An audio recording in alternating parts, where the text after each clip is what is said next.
Okay sir आज गांधीहाट रे कहीं बस कौन करू आज्ञा 15 मास हो गला आमको 2 मास थैथान करेंगे कही बड़दाण्ड उठेदेले श्रीमंदिर परिक्रमा प्रकल्प करेंगे बोली 2 मास जा 15 मास हो गला देखा ना कि दर्शन ना जमतीका खोर्धार अपराजिता षड़ी समस्त बसैले भुवनेश्वर नेता मैंने उठा दोकानी मो भाई मानक बसैले एवं जाजपुर नेता पुराणा हाट में बसैले पुरी रे कौन बसा जाऊना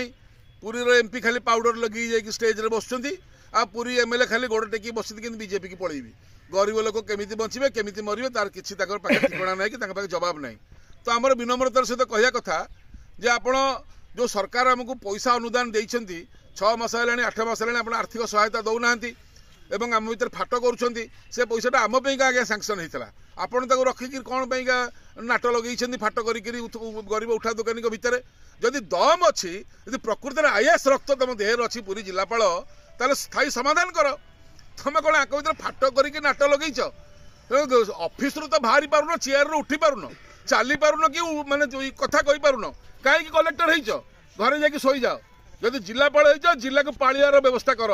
गरीब मैंने केमती बचे खाली अपार चमचागिरी से नेतार चमचागिरी करके कलेक्टर रही पांड्या पठेला तो तेणुक एने केमती रही अपार चमचागिरी कौन ना मो अपार भाई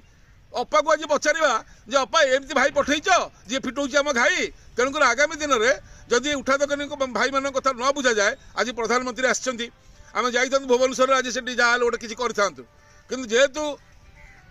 पूरी एसपी आमको कहले जे नाई प्रधानमंत्री जेहेतु ओडिशा आसुछन्ति ओडिशार सम्मान प्रश्न एटा राज्य सरकार आपनकर समाधान करेंगे तेणुक प्रधानमंत्री को आपण मैंने विरोध करने जातु ना आम एसपी साहब कथा मानिक आज गांधी पाखे उपवास रोचु निर्जल उपवास जो पर्यंत प्रधानमंत्री ओडिशा अच्छा आम खाइबुनि पीबुनि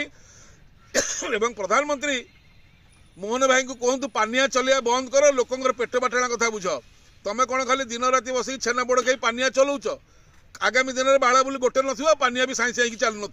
तो आम विनम्र अनुरोध तुरंत ये कथा बुझा जाऊ ये कथा को एत डेरी 5 मिनिट लगे समाधान करने आमको डाकी नौ से आमको व्यवहार खराब कर आईन मंत्री घर गलु सी कहले मोर 14 पुरुष उघाड़ुच आम कहलु तुम बापा ना तो विश्वभूषण हरिचंदन 14 पुरुष आम जाणीनु अरे एड़िकी मिछुआ आईन मंत्री प्रथम कहले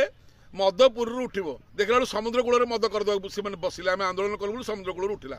द्वितीय कहले प्रतिदिन 2 लाख लोक पुरी अभड़ा खाइबे ये जानी ना प्रतिदिन 2 लाख लोक पुरी आसती 2टा लोक अभड़ा देलनी 2 लाख लोक दब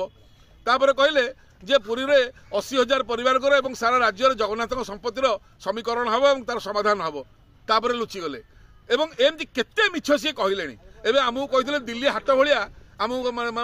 उठा दोकानी मैंने नहीं बसैबे एक कथा पचारा कौन कहते मो इच्छा है मुझे दिल्ली हाट कहि काली मद्रास हाट कहि परदिन हैदराबाद हाट कहि तो तुम मत किसी जबरदस्ती करें कि मुझे करने को बाध्य नुह अरे बापा काउंसिलर हारिया लोक तुम आज मन को शासन को पलि आइल बोधे से लड़ई भूलीगल बोधे पांड्या विरुद्ध में चारिद्वार और रत्नभंडार लड़ई जोटा आमठू नहीं आप सरकार को आसिले से भूलीगले बोधे कारण कुटु कुटु 5 वर्ष जी पुणी काउंसिलर हार से अनुसार एबेठू यदि गरीब लोक साहाय्य कर सहयोग करेंगे धनी लोक कहार नुह जो सरकार आसो चमचागिरी से पैसा कमेबे गरीब किंतु किडनी देदेव दरकार पड़े तेणुक गरीब साथी हुआ ताहले आपण लास्टिंग करेंगे ना फास्टिंग करेंगे आम आज उपवास बसु 5 वर्ष पर आपण भी कड़ा काठ पड़ी उपवास बसते आपण आसबेनि कि सी आसबेनि अन्य दल आसब जय जगन्नाथ।